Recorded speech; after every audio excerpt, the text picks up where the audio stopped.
Comment faire ce genre de texte 3D sur After Effects?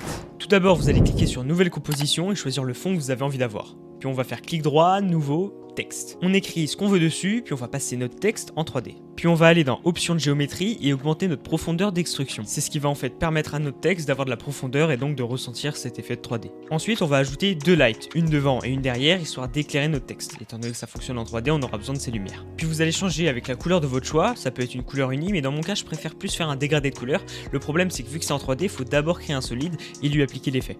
Donc on va faire clic droit, créer un solide et on va venir chercher l'effet dégradé de couleur, qu'on va appliquer du coup à notre solide. Une fois que c'est fait, vous allez choisir n'importe quelle couleur, celle que vous avez envie, et vous allez faire clic droit sur votre solide et calque d'environnement. Puis on va aller dans les options de surface de notre texte et aller un petit peu bidouiller les paramètres, histoire que notre texte justement reflète ce calque d'environnement. Vous pouvez en profiter pour changer 2-3 paramètres, histoire que votre texte vous convienne et que sa texture aussi. Là, on est bon.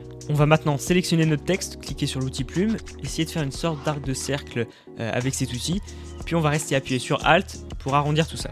On va maintenant retourner dans notre texte, cliquer sur Options de chemin, et en chemin, on va choisir notre nouveau masque. Ensuite, je vais venir pour ma part rajouter 2-3 effets de mouvement ainsi qu'un effet de plastique, mais vous rajoutez ce que vous voulez vu que maintenant vous savez faire ce magnifique texte en 3D. Waouh!